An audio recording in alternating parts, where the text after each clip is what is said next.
Last week, we dropped the van off to Sprinter Pit Stop to get 2 windows installed and Ryan's vinyl wrap removed.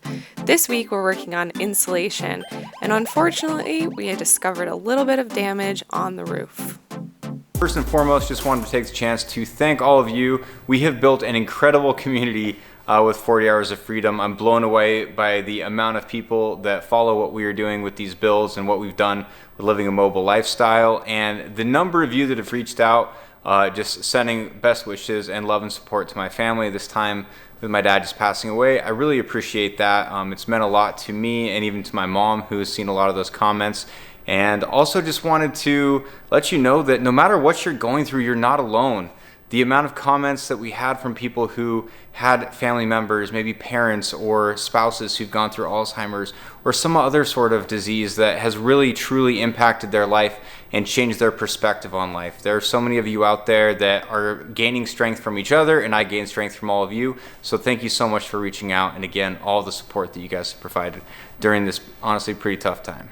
Yesterday with the windows installed, so we had this window installed here, and then on the other side, on the driver's side in the back, we did a small window that you can open up, and that is for his bed area so that he gets some ventilation going in there, because his vent fan is right up here in the front of the van.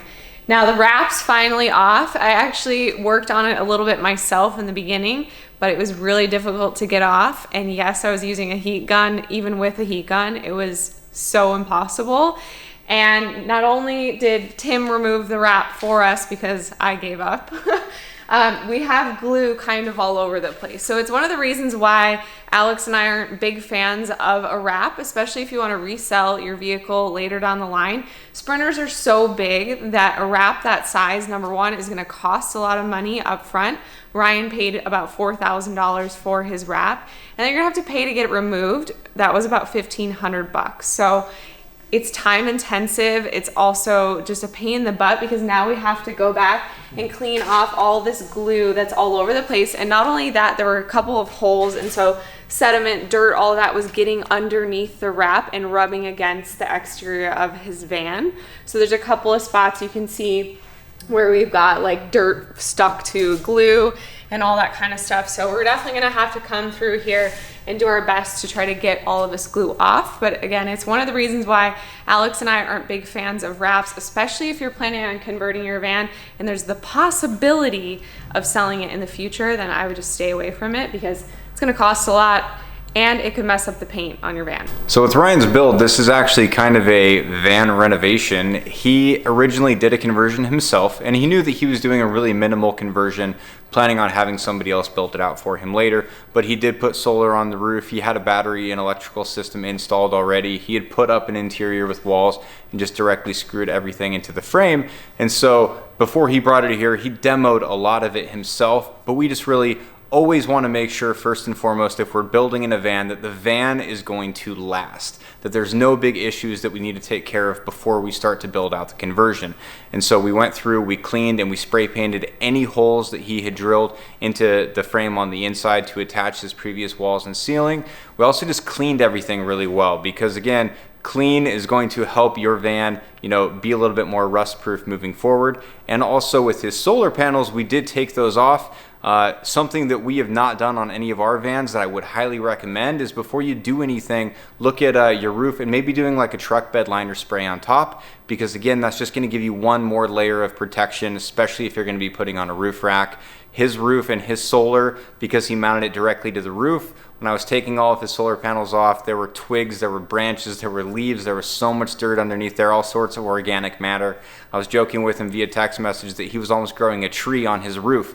And so you really want to make sure that if you're going to put anything on your roof, that it's not going to be collecting in specific spots, because that's just going to lead to more wear on your vehicle. And if you want to live in this thing or have good resale value moving forward, you want to make sure that you're not damaging the vehicle by converting it. So I'm working on touching up the insulation a little bit. He already has like a closed cell foam insulation that he cut into little pieces and used foam, spray foam around the outsides, which is great. but he missed a ton of spots, lots of cracks and holes that just have no insulation at all. So that's one of the downfalls of using a rigid board closed cell insulation like that, is you really can't stuff it into the cracks. There's really no way to do that. And with the spray foam, I mean, you'd probably have to use 20 cans if you were really trying to get all of those cracks filled.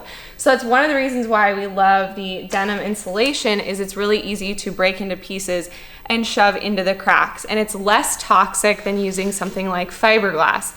Now, we already know you guys are gonna say, but that's horrible for moisture, all that kind of stuff. It's totally fine as long as you have a vapor barrier. So we are gonna have a vapor barrier over this. And you can also use wool insulation. We know that's another great green resource, but it's a lot more expensive. So denim's really cost effective, really great for getting in all those tiny little holes and cracks and shoving it up in there, because you have no idea how many cracks there are in the Sprinter. So that's what I'm doing right now. I'm going in there and just shoving insulation into all the holes I can find. Crazy thing is you can actually shove denim all the way up in here, so it's filling this whole section. That would be really hard to try to spray foam in there, because you wouldn't know if you're fully getting it in there. With being able to actually reach up in there and shove it as tight as I can, I know that this whole cavity is filled, which this was something that he had no insulation in at all prior. He just had these boards with this spray foam around. So as you can see, I'm filling all these cavities that he had nothing in to start with, and then filling all of this and just getting any little crack that I can. And we'll still come back and hit a few places with the spray foam insulation just to make sure we've got a really solid layer. And then we're gonna make our vapor barrier with Reflectix. As you can see, we have our Reflectix up. We did a layer of this over all the insulation. This is acting as our vapor barrier. So we use aluminum tape over all the edges, making sure there are no cracks and gaps and all that kind of stuff. So we are good to go there. When we get back, we're gonna put up furring and get this build really going. So we're really excited. While the van is dropped off getting the bed liner on the roof, as Alex showed, there's a little bit of damage up there. So we wanna make sure that we don't have any issues with that in the future, especially because he wants to put an Luminous roof rack on his roof. So we're going to take care of that now.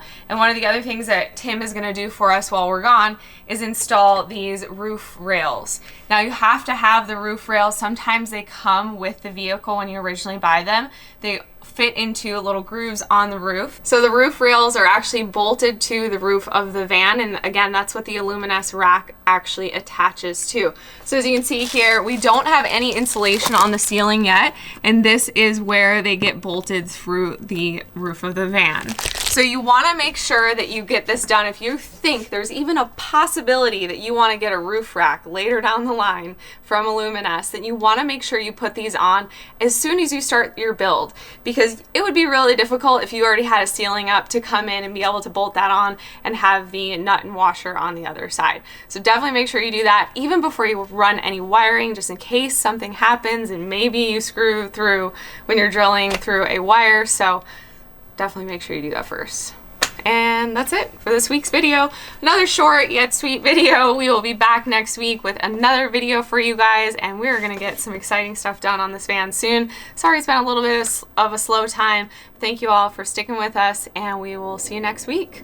Bye!